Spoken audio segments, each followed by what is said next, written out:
Welcome to this tutorial on the AVI Studio package in Flexcom. My name is Angus Connolly and I am the product manager for Flexcom software. In this tutorial I'm going to show you how you can create some really nice video files using Flexcom's AVI Studio package. At the moment what we're looking at on screen is a pipeline installation video which is created using the AVI Studio package. So just skip on a little bit there. So it's really nice graphics in terms of taking your Flexcom simulation, and you can produce then like an MP4 video file which you can then share online via your website or via YouTube, etc. So I'll just close this video and let's go about making a brand new one from scratch. So on screen I've opened example C2 from the Flexcom example set. You can choose any of these examples or indeed use one of your own models ideally. So I've just looking at the multi-line flexible riser system, which is example C2. I performed static and dynamic simulations. So when my dynamic simulation is complete, I can view the animation using Flexcom's model view component, which you're no doubt familiar with at this stage. So how do I go from Flexcom's model view representation to a video like an MP4 or a Windows media file?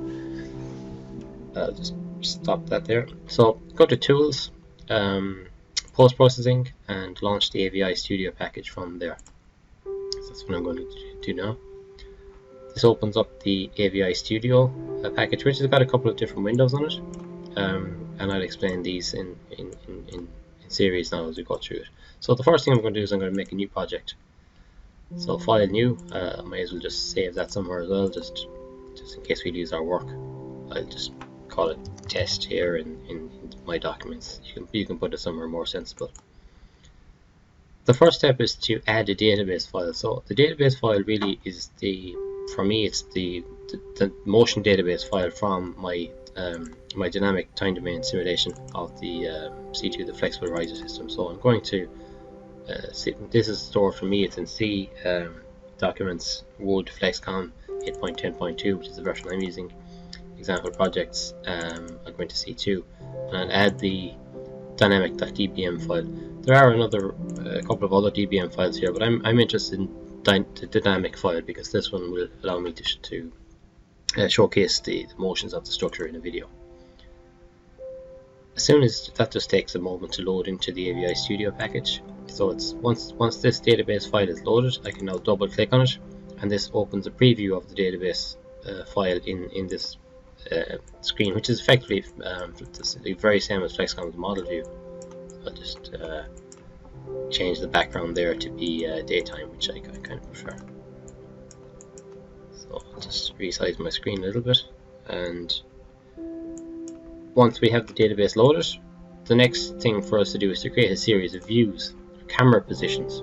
So I'll create a camera position. Let's just call this one camera position full. So when you've got the desired view on screen, then you just add a camera position by pressing this plus button on the right hand side here. So I'll just call this one, full view, because I see the full structure. If I want to, if I wasn't quite happy with that and I want to just zoom in a little bit more, I can use my model view control. So when I'm happy with it, then I can just right click and I'll update the camera position. It just checks if I really want to do that. Yes, I do. So now I have the model loaded and I've got one camera position. So now let's say if I want to store a number of other views, which would be useful. Let me just zoom in a little bit, and I'll call this one, I'll zoom in quite a lot, and I'll call this one arch view. So I'll add a new position here, a new camera position called arch view.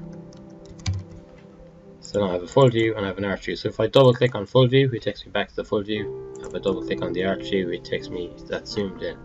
And now I will try to rotate slightly, so I can sort of turn towards the vessel perhaps, which would be quite a nice thing to do. I'll just call this one, I'll add a new camera position now, and I'll just call this one, let's say subsea, or subsea vessel, subsea view. That'll be fine. The names are actually immaterial, just so you can remember what each view is. So I've got three views. It's going to be a pretty simple video. I'm going to do. On the bottom section of the screen here, I have what's called a timeline. So first thing I need to do is I need to, even though I have this database file loaded into the project workspace, I haven't actually put anything into the timeline yet for the creation of my video. So let's start to do that. In terms of the timeline, I can add a visual element like a database, or I can set the camera position at a different time, or I can set some options which we haven't actually looked at yet. So the first thing I'm going to do is I'm going to add the database. So I'll add a visual element, I'll hit next. I'll start showing this element at 0 seconds. Because I've only got one database in this video, it'll start at 0 seconds. If I was adding a number of database files together, I may wish to concatenate or add them at certain points in time. But here I've just got one. How long will I show the video for? Let's say I'll make a 30-second video. This means that the database, that the model we're looking at will persist on screen. The final video will be 30 seconds long. I'd hit next. So now I have the choice of loading a database file or an image file or a blank screen. So database file is what I'm going to go for here. You could insert static images as well, which are useful for maybe having just divisions between different sections of your video and throwing up maybe a title of whatever the user is looking at on the screen. For now I'll add a database. This is the database I've already loaded. So now I have the option to set a playback speed. So if you want to play the movement of the structure in real time, you leave the playback speed at 1. But what I found with previous experience of these videos, a playback speed in real time, it looks quite slow on screen, and it doesn't really. I find it just helps to, if you sort of speed up the video a little bit to maybe enhance those movements, or it looks more severe, so the user can get a real feel for the dynamic response of the structure. So for now, I'm just going to set a playback speed of 2.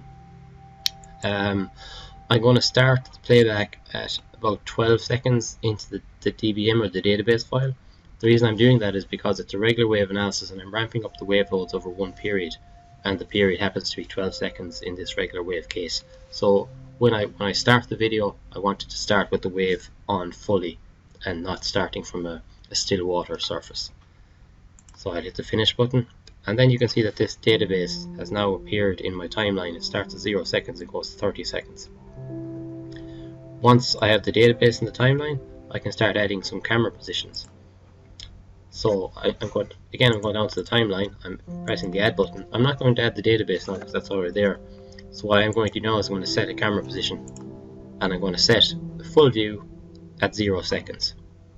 So when the video starts, we'll be looking at the full view at time 0 in the video, and you can see that that's actually added in as well in the timeline.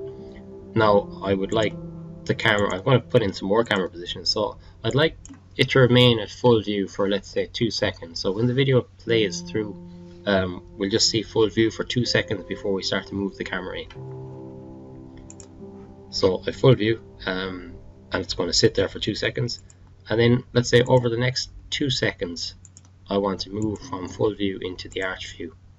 So depending on how quickly, what time I put in here, this will determine how quickly the camera moves from view A to view B, from the full view into the arch view.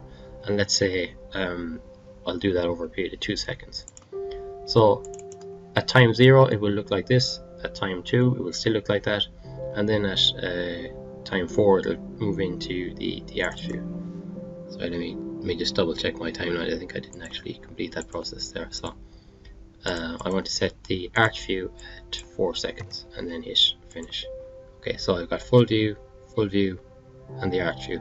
So I want to dwell on the arch, let's say, for 10 seconds. So I'm going to add another camera position again for the arch view, from 4 to, let's say, to 14 seconds. Then gradually I will change from the arch view to just adding another camera position to the subsea view, and I'll do that for over 2 seconds, so it'll be 16 seconds. And for the remainder of the video, I'll just stay on the subsea view, so we can just look at this type of view. So I'll just add in another camera position right at the end of the simulation, which would be 30 seconds into the simulation, and we're still looking at the subsea view. So we'll hold the camera steady. And that's pretty much all you need to do to create a video. What if I was to add some more options, which are view options, which I haven't looked at all yet? because I don't have any option sets defined. So the camera position is store certain viewpoints, like we've already seen, full view, arch view, subsea view.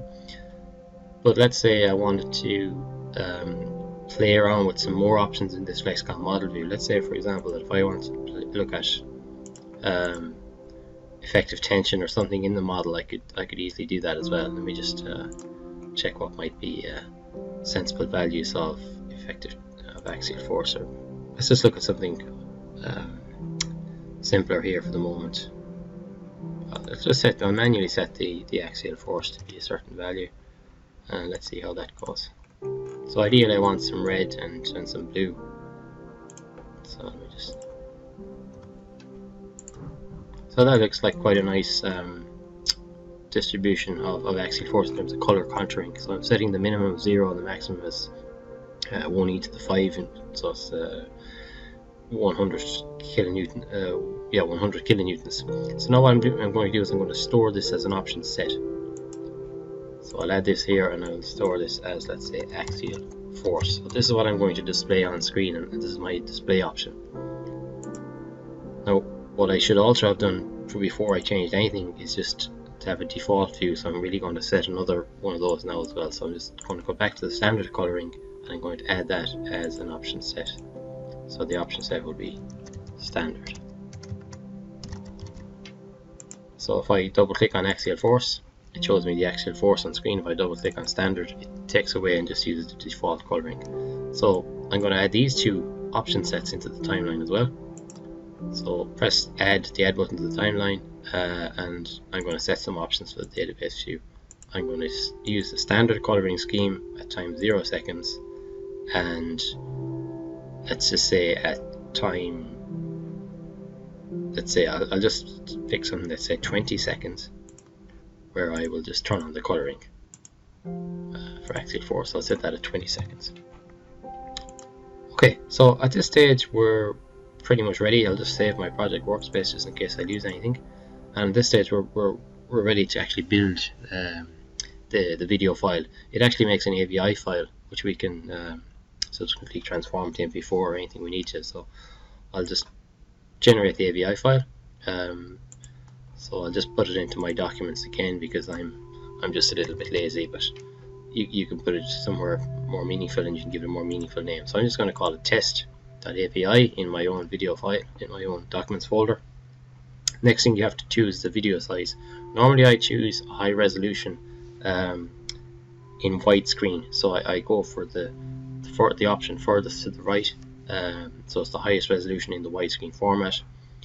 You could save the project before creation, that's always a good idea. Open video, which would be nice to show me what it looks like. And the final point here is very, very important, that you should make a compressed video, because these video files can be very, very large and we need to compress them using what's called a codec, which you can download codecs from the internet if you don't already have one. So once I hit the OK button, I can make an uncompressed video, but what I really would like to do is make something which is compressed. So I normally go for this XVID MPEG 4 codec, which we recommend you use with Flexcom. It's quite compact. And then we'll hit the OK button. Once that's in progress, you'll see it processing here, but because I'm creating 30 seconds of video, it will take just a few moments to process. So for the purpose of the tutorial, I'll just sort of fast forward on to the final video once it's available.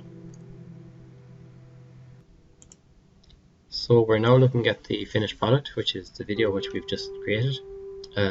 So initially it looks at the full view for the first 2 seconds, and it gradually zooms into the arch view, and at about 14 seconds it should start to pan over, which it does, over to the subsea view.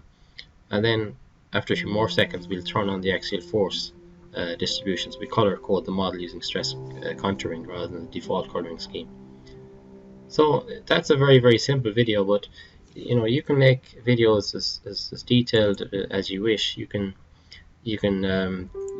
have as many different camera angles as you want. I've only included 3 there for simplicity, but if you look at some of the videos which we have online in terms of Flexcom, you'll see how I've created some really nice ones. Let me just show you how you might do that. Just open up my Explorer view here on my internet browser. Go to Flexcom help, which you can do, and I think I have some sample applications. So in here you can see there's a range of hyperlinks to different videos, Flexcom's video library. So you can see how I've created lots of more complex videos there, to give you an example of what's possible. But you know, the decision is entirely up to yourself. You have total control over what you present and how you present it. In terms of just a couple of tips, I already mentioned I like to have a playback speed of 2, but again, it's entirely your own preference. I think this tends to exaggerate or exacerbate the structural motions on screen, so they're more obvious to a user who's watching the video. It seems to be a little bit more impressive. When you're picking the length, you know, if you want to add a database, it asks you for how long you want to keep showing it for. Just make sure that when you run your Flexcom time domain simulation that you've ran it for long enough that you know you don't run out of room in terms of the video. So if you want to show, let's say 50 second video, and you want to show a playback speed of 2 seconds, that's 100 seconds of video. Now you may already have, let's say, 20-second ramp time in that Flexcom time domain simulation, so you would need to make sure that your Flexcom time domain run lasts for at least 120 seconds in those circumstances, just so you don't run out of road with the video. But otherwise it's fine. I only mentioned the stress contouring there, that's the only thing I turned on, but you can literally change any of the parameters in the model view. You can change the background to white, you can go from an isometric or a perspective view to one of these standard sort of plan or side elevation views. You can do something like turning on node numbers if you prefer. You know, if you want to monitor some seabed contact, you can turn on node numbers and so on. You can, if you think that the water is kind of obstructing your view, you can just turn off the water surface temporarily. So any of the controls in Flexcom's model view, you set the ideal options that you want to use, and then you just create an option set. If you're not happy with one of the option sets you've already created, you can either delete it or you can actually update it. So it's very simple, very straightforward to use. And finally, as I mentioned previously as well, the codec is very important. So I think I've included a hyperlink to the codec, which I recommend. Let me just briefly go to the AVI Studio help. It's in terms of results examination. So if you go to Flexcom user interface results examination, there's a section in the help here on the AVI Studio, which basically covers what I've just covered in the video, but it's just in written form, and there may be some more, maybe some additional instructions. So generating. So this is the codec I was speaking about, and we have a link there to a download section on this XVID website where you can download that codec.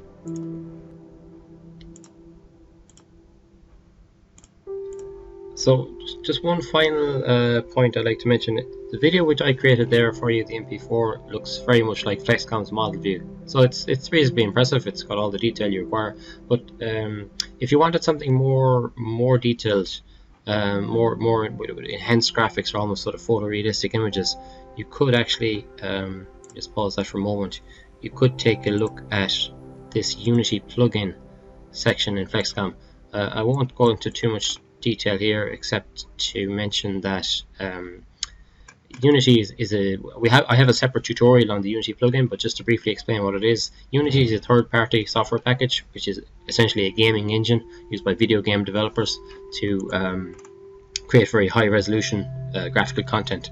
And what we have built with Flexcom is an exporter package which takes a Flexcom database file and exports it into the Unity environment, where you can actually create a very detailed model. Let me see if I just have a sample one for you here. So just try and throw this open for you on screen. It's a YouTube video, so I'll make that a little bit bigger. Let's go back to the default view actually. So hopefully you can see that on screen there. But with Unity, you can see there that the vessel is much more detailed. The water surface is very realistic. You can add sounds. I'm not sure if you can hear those in the background, but I can hear sort of sounds of seagulls there in the background. So that's what you can develop, or sample of what you could develop using Unity 3D as opposed to Flexcom's AVI Studio.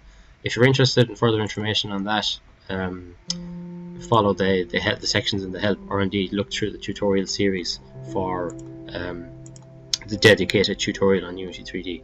But for now, this concludes the tutorial on the AVI Studio package in Flexcom. So thank you very much for your attention, and I hope you can join me in subsequent tutorials as we cover more different aspects of our Flexcom software.